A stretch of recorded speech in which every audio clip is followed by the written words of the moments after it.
Why do we become the people who we become? Today I want to take you back, and I'm taking my kids with me to go visit my childhood home, because that home had such a huge impact on how I became the person that I am today.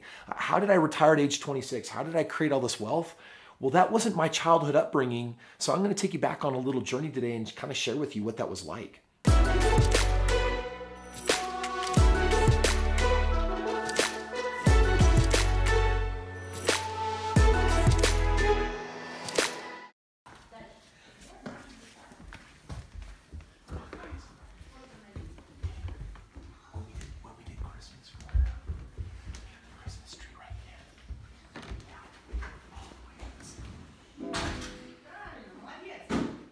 Hi, how are you doing? I'm good. Nice to see you. Nice to see you. Nice to meet you as well. Sorry for interrupting. Straight from Utah? Yes, All the time. You guys are so beautiful. All oh, of you. thank you so much. Okay, sorry for interrupting. Thank you for letting us walk around. Oh, I'm so glad you came. It's wonderful. Yeah, have a look. I'm sorry if it's not clean. It's No. Okay, kids, check it out. Okay, this was the girls' bathroom, and this is the boys' bathroom. And I would use the girls' bathroom because the girls would never tinkle on the seats. This is the boys' bathroom. Oh my God. Can I go? No, come here. Come here. Daddy's giving us a tour. I want to go.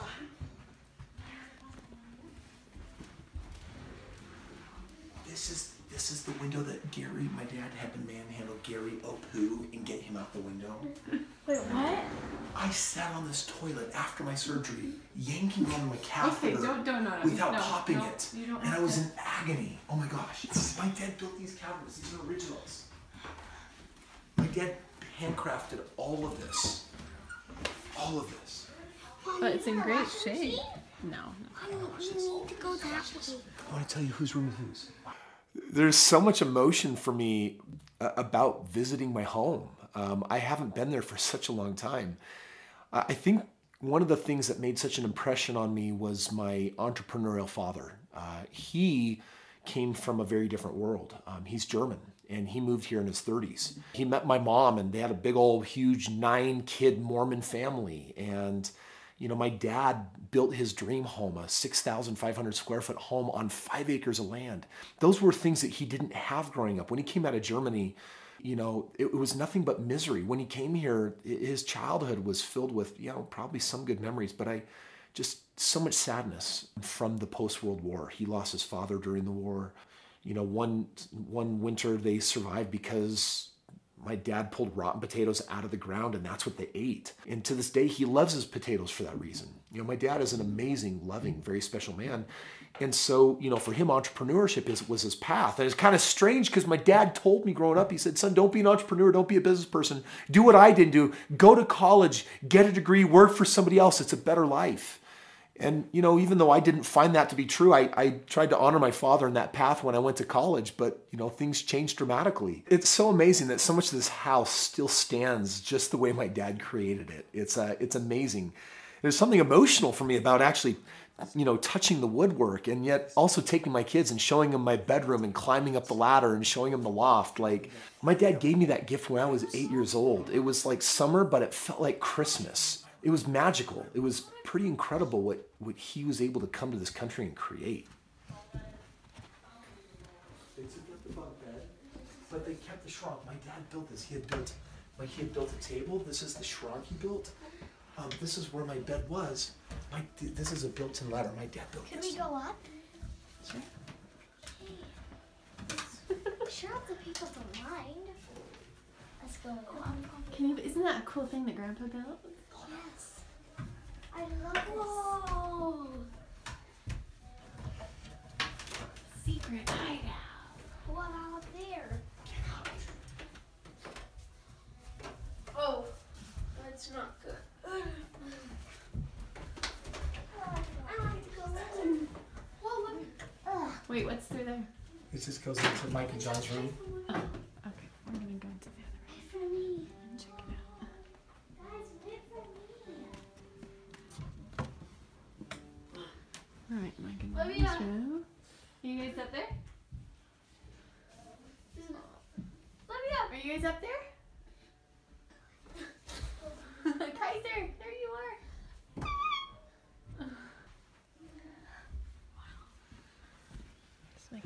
Mike and John always had holes in their walls, and they had posters up to cover them because when they get angry, they put a hole in it. Wait, whose was this one? Angie, Nick. This is Candy. Or Angie. They took one of them out. Right here. Oh, another bedroom. They took the door out. So they combined. They made a bigger room here. 2 closets. Do they split it? Split the difference? This one's got to be really big.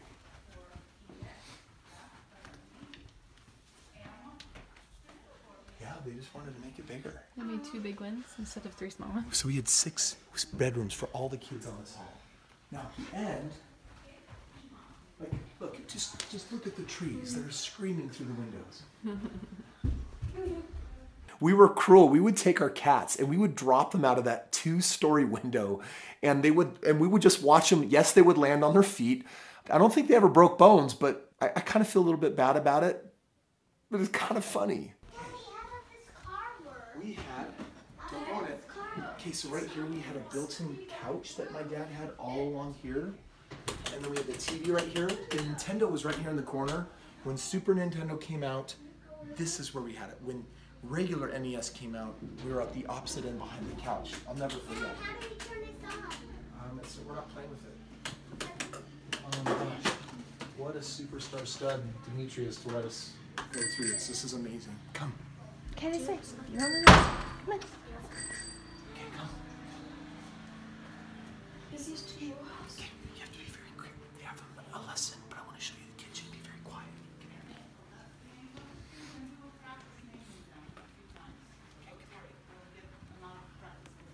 This is where we would do Christmas. The tree would be 12 feet all the way to the top. With 9 kids, the presents would spill out all the way around. And we would slide it all the way over here. Each bread is half a ton. So that's not right? Half a ton. So if this is E, what do you think this one will be? This is a hard question. I read in this kitchen and the pantry so many times. What is going down, right? I'm going up. Is there E sharp? No? Oh my God. This is all original cabinetry. Like the outside is all of this. Yeah. When we wanted to go see Mom and Dad, and when they had their office, we would do charging rides there.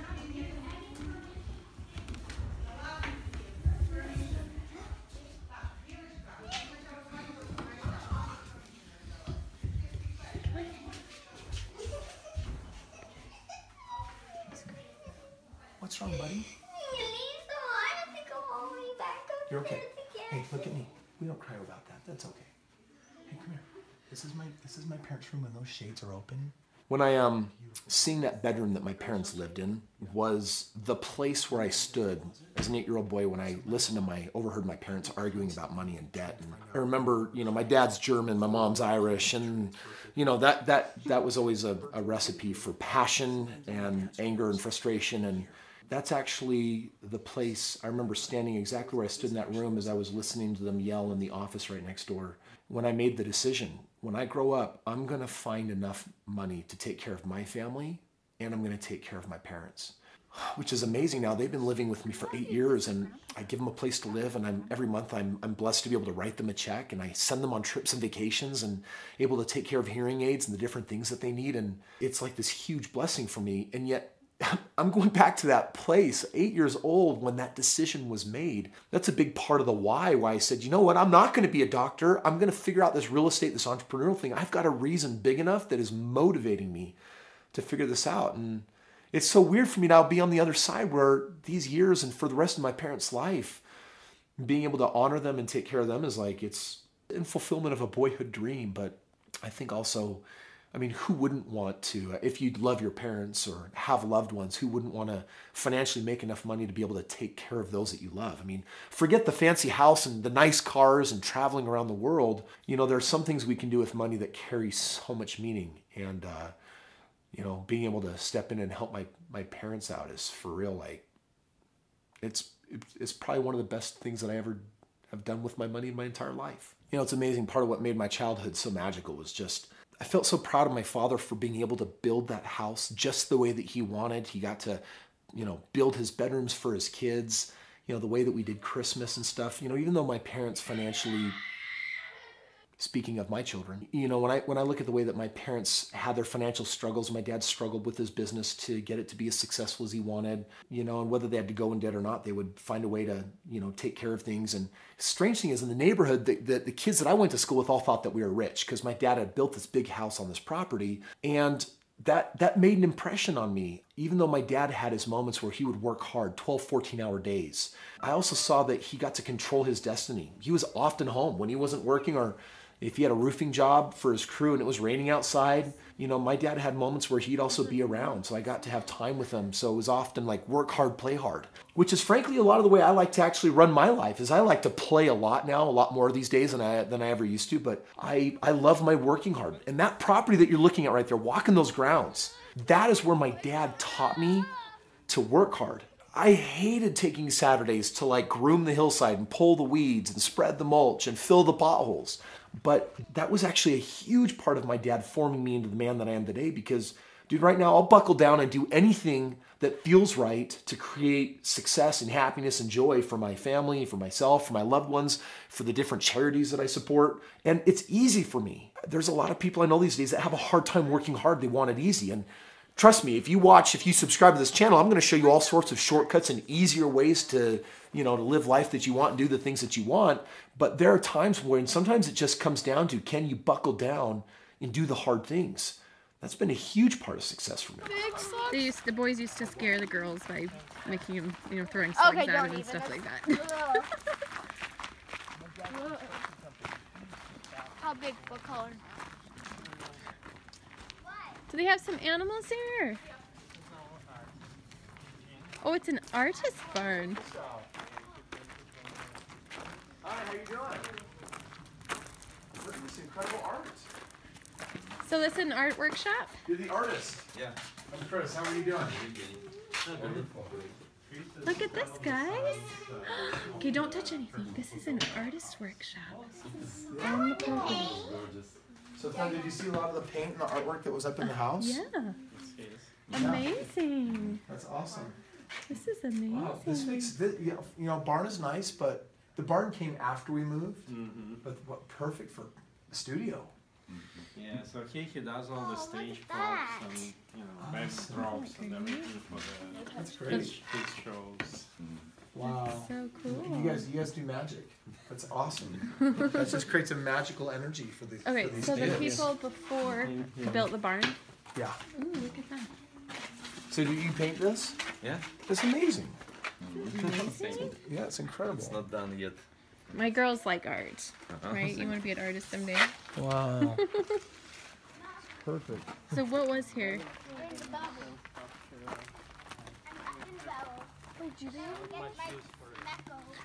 So there's a lot of land here that belonged to the Krohns. Why? Because you're so far from home as a kid. Whoa, what's through that Can I can see where the house is?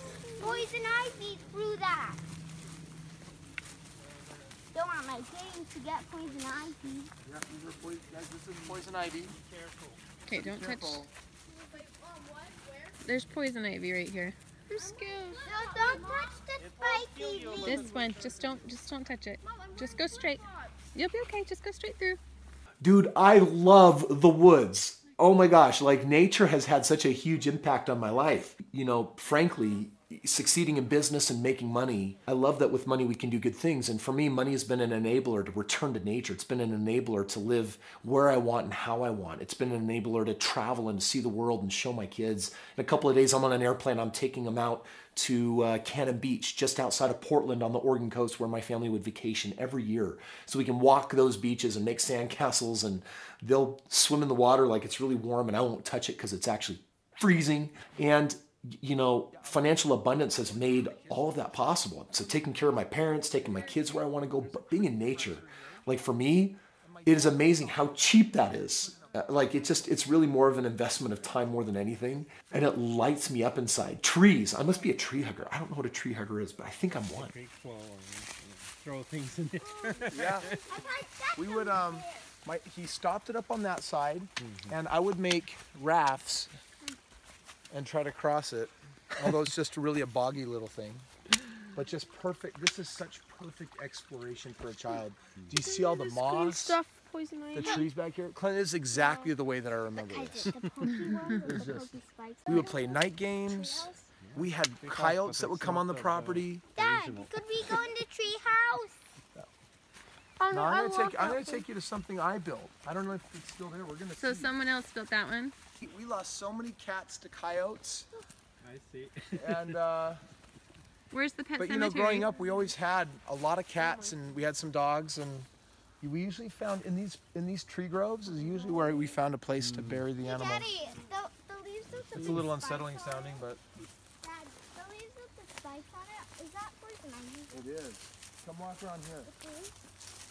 My wife is a little allergic to cats and dogs, so we don't have any. We never had them indoor. They were always outdoor. These rhododendrons, I planted them. They were like this big. They're huge. When I snuck out of my house, this is my room.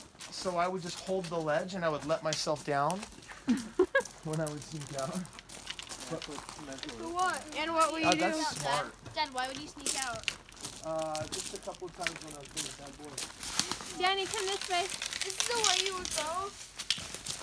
I really don't want to step there. Why? Really? Just right down in there. Have you been down here before? This is our favorite place to go as kids. It's a little wild. You got to be a little careful, but Ew, all my shoes. These aren't even shoes here. This is why I agree. I don't want to go. okay. You're just gonna go. We're just tree hugging it. Yeah, it's just. So there's years of this of the leaves, the compost. Oh, yes. Is it still here, Dad? I think so. If it's not here, I'm going to die. Oh, I'm pretty sure it is. I didn't even see them fall. It has a drawbridge and everything. Because it's like 3 stories tall. Okay, so we just go right over this walkway here. Well, guess what, Olivia? You're not wearing these terrible shoes for the woods. I don't know how they would have taken it out because it was so huge. I mean, it would have weighed thousands of pounds. Did they burn it? They might have burned it. I mean, we built a room behind it. Out of like 8, it was 8 feet by 8 feet by 8 feet. Oh wow. And I hung a punching bag in there, and I would make my martial art weapons out here, my ninja stars and my nunchuck skills. The way you describe it is that house was bigger than some real houses. Yes. Well, I remember the 8 feet by 8 feet because we would steal my dad's construction supplies. So he would have 4 feet by 8 foot plywood, and we would use 2 of them on each of the corners, and then we put a roof on it and built it so we could walk on site. We were pretty. Nothing was built to code, but we were having. This was our best fort. So we built probably 5 forts. We would have forts all over, and then we would raid each other's forts in the woods. But this was like Zarahemla. This was the big fort. This was the good one. Oh my Are you gosh. sad that it's gone? I'm not sad. It's just beautiful that. Well, at least it's I'm now just glad back, there's- it's back to pristine forest, though. I'm just glad that it's still trees. Endless hours in those forts. Yep, endless hours playing in the woods. That kind of defines my childhood. You know, the cool thing about walking this property is that I got to be there and I got to have my hand in the creation process. When we were there forming the land, or when we were there, you know, planting a garden or moving a hillside, you know, that was me that was performing a lot of that labor. And one of the things that I learned is pride of ownership, like pride of taking care of something that you have a stewardship in. That's been a big part of me launching into real estate, putting the right people in homes, making sure they get taken care of, make sure that there's a win-win for them. You know, the win-win-win is a win for them, me and the community. And so much of that comes from not just the work ethic that my dad instilled in me, but, you know, also just this whole being a part of creating something. So much of what I do in my life, my events, the things that you can come out and experience, the app that you can download for free, my books that you can read, it's a creation process. And I think for me, a lot of fulfillment comes down to can I create value for other people? Can I create things that others can leverage and use to better their lives? And a lot of that came from this childhood. Hey, thanks for joining me today on a journey of my childhood. It's fascinating and kind of emotional. Go back and just see, wow, that really had a huge impact on who I am. But the other thing that I realize is that I've changed so much since my childhood. A lot of people don't. I love change. I'm a lover of change. Because change is everything always that's required to get where we want to go from where we are today. So whatever your childhood was, whether it was a happy one, whether it was a negative one, bottom line is for you to meet your goals and objectives, for you to get where you want to go, change is something that needs to occur. So click the link below, learn about some of my upcoming events, come join me on a journey of change and what we can do to help you develop the mindset to take the best parts of your childhood, but the best parts that you haven't yet developed to create the person that you want to become. Thank you so much for watching today. Check out some of the other videos, hit the website up, and we'll see you more later.